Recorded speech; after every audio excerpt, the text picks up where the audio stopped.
being here today. We know, especially for some of you, this is quite a drive to get down to us. So thank you for feeling that this is important enough to cover. My name is Dwayne English. I'm the Sergeant of Public Affairs for the Joliet Police Department. Speaking today will be Joliet Police Chief Bill Evans, and then after that, we'll turn it over to Will County State's Attorney James Glasgow. Chief?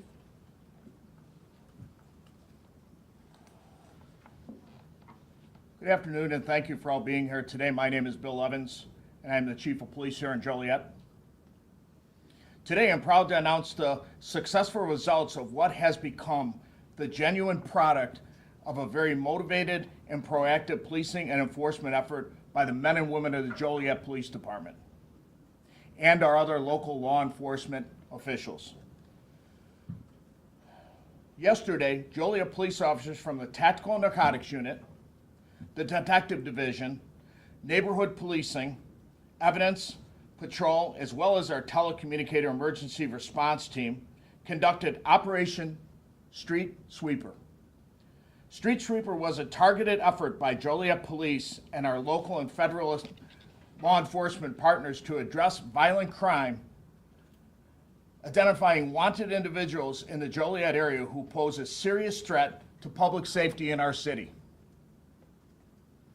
They include those acts involving an act of gun violence, individuals engaged in illegal drug trade, those who have physically harmed innocent victims, and repeat felony theft offenders. By removing these dangerous individuals from our street, we are taking significant steps to reduce the risk to our community and restore a sense of security to our neighborhoods. Operation Streetsweeper was a collaborative joint effort that included the Joliet Police Department, the Will County State's Attorney's Office, the U.S. Marshals Great Lakes Fugitive Task Force, the ATF, the Will County Adult Detention Facility, the Will County Children's Advocacy Center, and some timely last-minute assistance from the Cook County Sheriff's Office. The goal of this operation was simple: to make Joliet a safer place for our residents and to send a clear message that violent crime and illegal activities will not be tolerated in the city of Joliet. Although Joliet has seen a reduction in violent crime this year, this operation was specifically designed to address the recent increase in violent crime in the Joliet greater area, including concerning numbers of violent crimes that involved firearms. I'm pleased to report that Operation Streetsweeper has resulted in the arrest of 21 individuals for a wide range of offenses, such as aggravated battery with a firearm, narcotics delivery, burglary, felony theft, and felony retail theft. Many of those arrested yesterday are repeat offenders who have continued to pose a threat to our community. Of the many individuals that were taken into custody yesterday, I want to take a moment to highlight a few of these arrests. DeMonte Barber is 25 years old. He was arrested yesterday for 2 counts of aggravated discharge of a firearm, possession of a weapon by a felon, stemming from an investigation into a shooting that occurred in the 1400 block of Center in July of this year.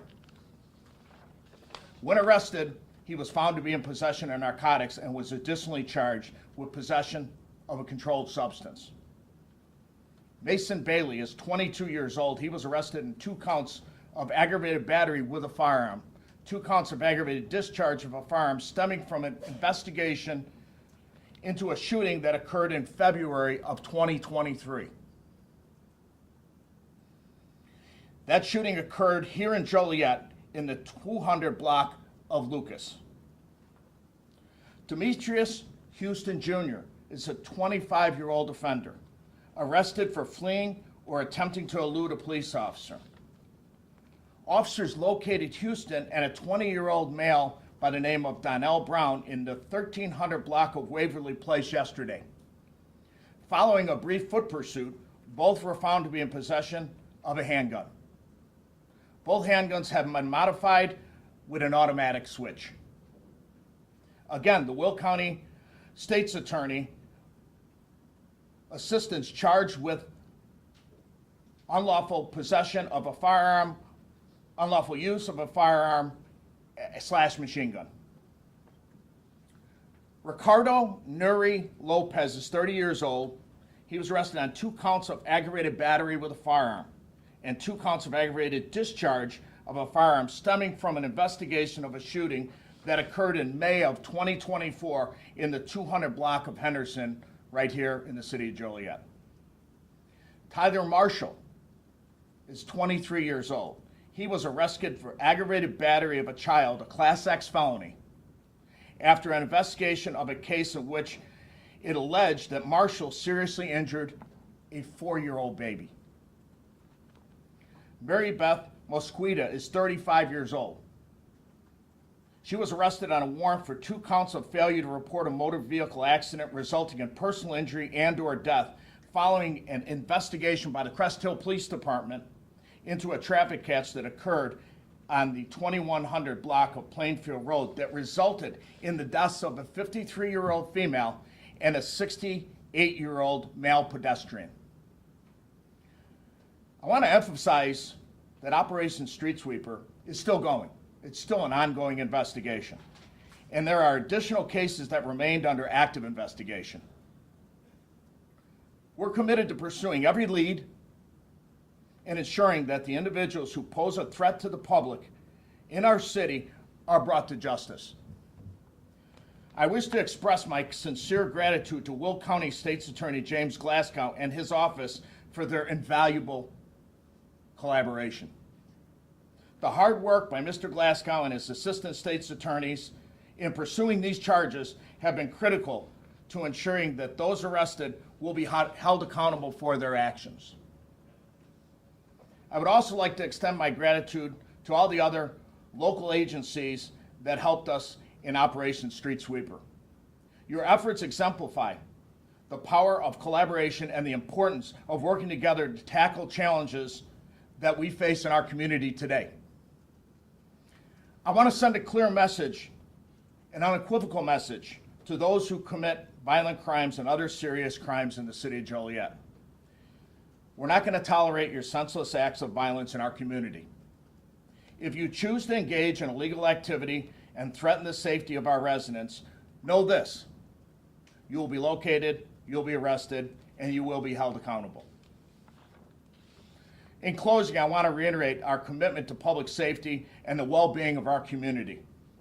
Operation Streetsweeper is just one of the many steps we are taking to ensure that Joliet is a safe place for everyone. We will continue to use every tool at our disposal, work with our local partners, and engage with our community to achieve that goal. Now, before I turn it over to Mr. State's Attorney James Glasgow, I'd like to offer my condolences to the Milwaukee Police Department, the Phoenix, Arizona Police Department, and the Macomb Police Department. My prayers to you. They all had officers shot over the weekend or last 24 hours. And as a community of law enforcement officers, I think it's only appropriate that we recognize them today.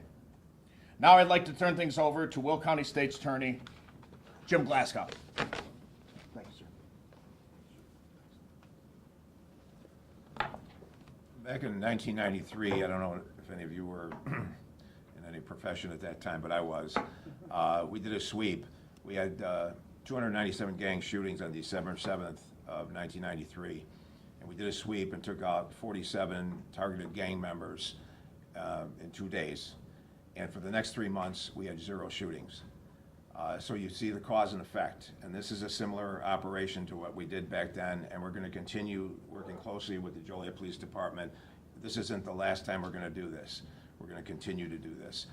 Obviously, the new legislation that was passed, called the Safety Act, has put some stumbling blocks in our way. Thankfully, only 3 people on this list that you have are not detainable under the new act because of a myriad of factors that apply to them.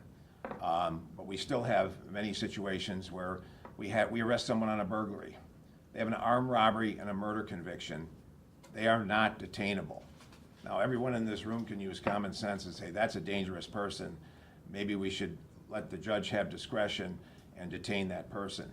And so I'm anxiously awaiting the election in Cook County, because whoever the victor is for state's attorney, I've talked to both of them, and they're going to be much more aggressive on violent crime than has happened over the last 8 years. And I am very confident. I believe Eileen O'Neill Burke will win. She's a Democrat. She will have great persuasive powers in Springfield. And I think that we can get to the point where we need to be both protecting the offender's rights and especially the victim's rights.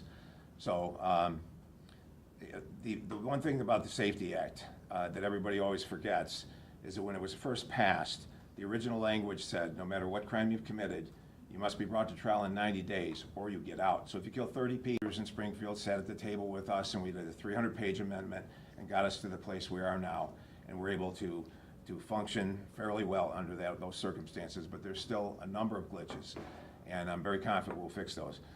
With regards to this particular street sweeper effort, two cases jump out. The automatic Glocks. Those automatic Glocks would still be out there on the street if it weren't for the bravery of the Joliet Police Department executing this along with our federal authorities. If that was the only thing we accomplished here because of the shootings we've had lately, that's huge. And we will continue to do that every time we're in a situation where we can get charges produced quickly for the officers on the street, get warrants on failures to appear. We will do that, and we will do it expeditiously. In my office on murder cases, we have 10 attorneys that respond immediately as soon as there's a murder. So there's never a time where law enforcement can't get a hold of one of my prosecutors to get what they need. And that's a promise. We're going to continue to do that. Joliet deserves peace and quiet on their streets, and I know we can get there. And like I said, I'm anxiously awaiting some amendments to the law that are going to really make it much better for all of us. The legislature, sometimes they get a little ahead of themselves, and I'm hoping now with a new person from Cook County, they'll sit down with the professionals in the courtroom and hear us out as to why we need certain things. And I'm very confident, based on the 300-page amendment which we got originally, that we'll be able to get it to the next level.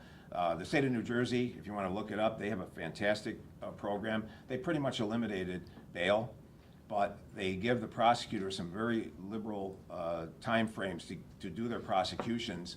And they also give the judge discretion, basically unbridled discretion. It's based on very, very detailed metrics. So nothing about the offender isn't considered. Like here, we have a guy do 3 burglaries. He's got a murder conviction, an armed robbery conviction, and we have to keep releasing him back into the community. That should not be. And it puts we hear about the officers being shot, it puts the officers at risk every single day. So again, this has been a tremendous success. Working with Joliet and the federal authorities is always a pleasure. And we look forward to seeing you back here in a few weeks for another press conference. Thank you. Thank you, sir. Chief Evans and State's Attorney Glasgow will take a few questions. I did want to make one amendment to the comments that Chief Evans made in reference to to one of the arrests of the aggravated battery to a child. I believe, Chief, you had said the child was 4 years old. Actually, the child was 4 months old. So just for that. So we'll take a few questions. Thank you. State's Attorney, you mentioned the automatic Glocks. Do you know which 2 cases those were connected to? The suspects' names or anything? We can get that for you. Okay. Including the suspect for the 3 burglary suspect who has a murder. All suspects and the mugshots and charges will be provided to you at the conclusion of the press conference. You talked about the murder suspect who has been accused of 3 burglaries. No, that's a hypothetical. Okay. That if he did 3 burglaries, we couldn't detain him. Even if he committed the most heinous murder that humankind has ever seen, gets out of prison, does 3 burglaries, he's not detainable. Now, a judge should have the ability to protect the local people that they represent and say, based on this person's history, they're a dangerous person, and maybe they didn't kill anybody, but that's because on a burglary, there's normally not anyone there. So that's. So I just want to be clear, is that suspect accused of 3 burglaries, or were you being? No, that was just a hypothetical to show you that common sense would dictate when somebody has that horrible, violent past, that just because in this particular situation, they didn't encounter another human being, thank God, that judge should be able to take into account the violence from the past. Chief Evans, can you talk about the increase in crime? Just how, when you started to see the increase in crime, that you referenced in your notes, and what kind of crime you're talking about? Well, I think one of the important things for our department is we've had a decrease in crime, violent crime in the last 2 years. We're 27% down of overall shootings here in Joliet for the last 2 years. However, over the last couple months, we've seen some shootings that have been very disturbing to us. There was a period of time earlier in the summer where we had 8 or 10 shootings in a very short period of time, maybe 10 days. And while most of these shootings, nobody was actually struck, I think what happened was the citizenry became very alarmed at the number of rounds that were expended at these scenes. And it started to make a little bit more news than a general shooting in Joliet. So that's when I got with Detective Kilgore and his staff and his team and the Detective Bureau and the tactical team. And I said, now is the time to move forward with something like this. We know where some of these people are. We know we can gain warrants on them. This would be a really good time to execute some of these warrants. And to be more specific, is this a months-long effort? When did you guys begin this effort? And were all of the people accused arrested in one day yesterday? Yes, they were all arrested in one day. And remember, this is an ongoing investigation. There are still targets out there that we will be apprehending here in the near future, Outside of the 20? outside of the ones that we had just given you. How many So, total are you looking at? in the 30s. I don't want to say exactly, but in the 30s. About 30 more suspects. 30 or more. And are they, Is that additional suspects, or is that? No, that's all together. Oh, Okay. And are any gang affiliations? Yes, in some cases there are gang affiliation with some of the shootings we have. We've determined that there's a percentage of gang-related shootings. Not all of our shootings are gang-related, but obviously in a city this big, there is going to be some gang influence. So there is some of these shootings that are gang-related, yes. So are the 21 people arrested, were any of them known to be affiliated with that rash of shootings over the summer with some of those, a lot of that property damage? I believe I can tell you that that's affirmative, yes. Is that the 1400 block of Center that happened in July that you said Devontae Barber, 25-year-old, was arrested in? Yeah, that could be, Jim. Yes. He is affiliated with the street gang, to our knowledge, yes, a street gang. Can you talk about the benefit of doing something like, obviously, you investigate these things on a daily basis, and you look for bad guys on a daily basis. Can you just talk about the benefit, though, of creating something, Operation Streetsweeper, and utilizing all these other different departments coming together and being able to arrest 21 people in a day? Yeah, I mean, it's so significant to our community. You could see from the results and some of the weapons that we've gotten off the street. I think we had 4 altogether. We've had some Class X felonies in here. This is a huge benefit to the community, and I'm their biggest cheerleader. I came to the briefing and they did all the work. They did a great job over the last couple days and the last couple weeks putting these targets together, doing surveillance, doing all kinds of different things to make this work, working with the state's attorney's office to secure a warrant. So yeah, it's a tremendous impact on our city. And were all 4 of those weapons Glocks? Were they, I don't have that information right now. I know 2 of them are, but. 2 of them? How long was this operation going on? Just a couple of weeks? No, it was a one-day operation, but we had been planning it for several weeks. That's what I meant, how long Yeah. was the planning? Okay. Yeah, so we've been planning it anywhere from, what, Jim, 2 to 3 weeks? I think I talked to Detective Kilgore about 3 weeks ago with Sergeant Darcy, and, we came up with a game plan. We liked the plan. He kept me up to speed every step of the way. The deputy chief's up to speed every step of the way, and we really liked the way it turned out. I couldn't have been happier. How often do you guys do these operations for? We've done a handful of them since I've been here. I've been here 2.5 years, so we've done a few. But a lot of it's just based on the current state of things. You mentioned the Safety Act and how it's impacted this investigation. Is there some uncertainty that this investigation and this entire operation could possibly be for naught because of the Safety Act? Oh, no, like I said, only 3 of these arrestees are not subject to us bringing a petition to detain.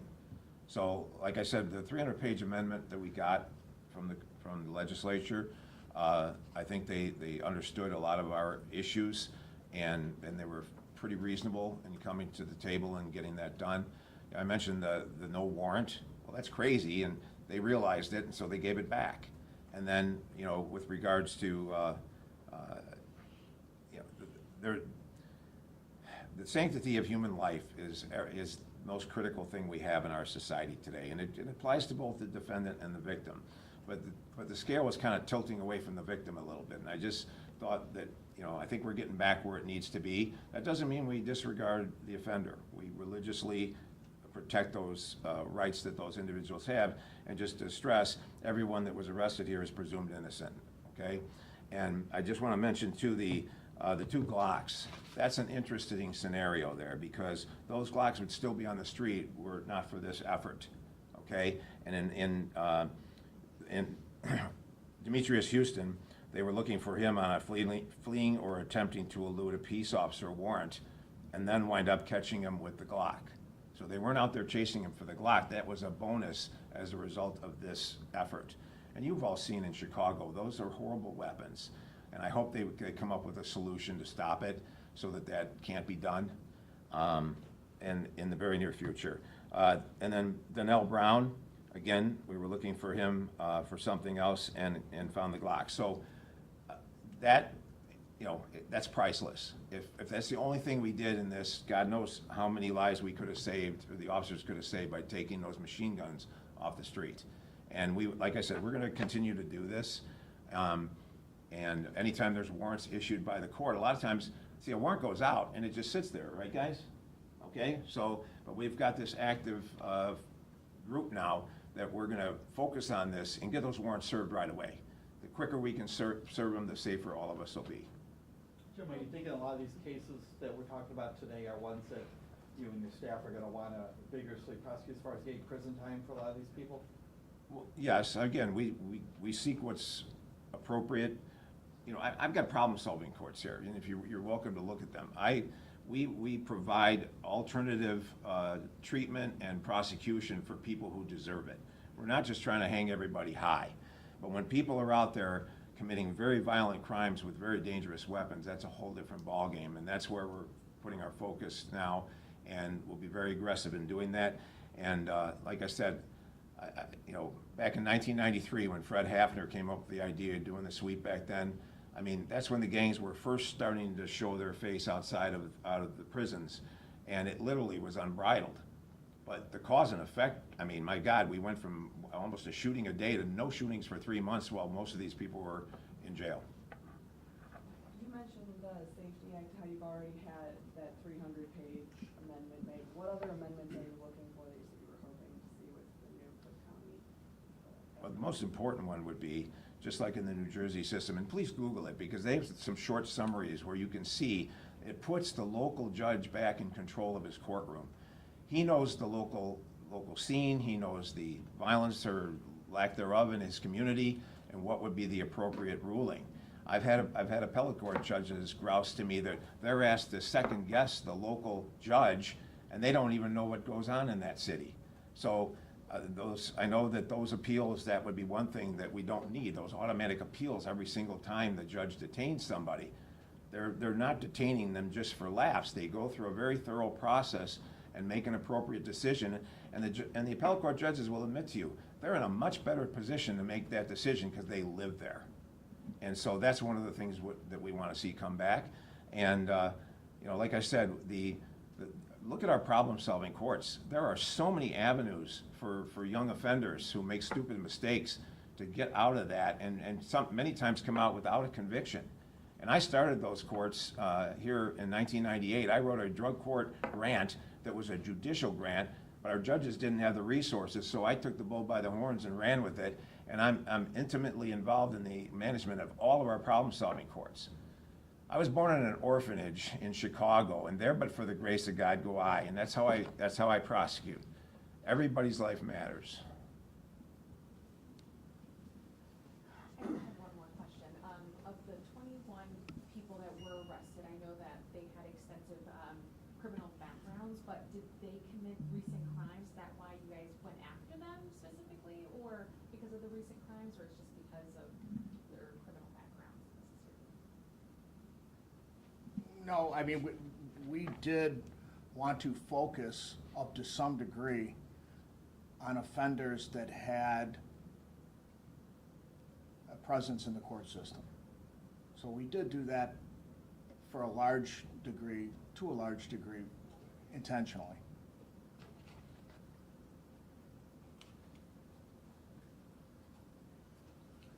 Okay, everyone, thank you again for being here. And I can't stress enough that you all, as the media, are a part of our team as well, because you help spread the message. And again, I can't thank you enough on behalf of the Joliet Police Department. I will have packets that include mugshots, charges, and those will be available. I have hard copies to give you right now. Also, I will email you JPEG copies of the mugshots so you can have those. So if for some reason you're not on my media list, come see me and I'll make sure I get your email address and I get that to you as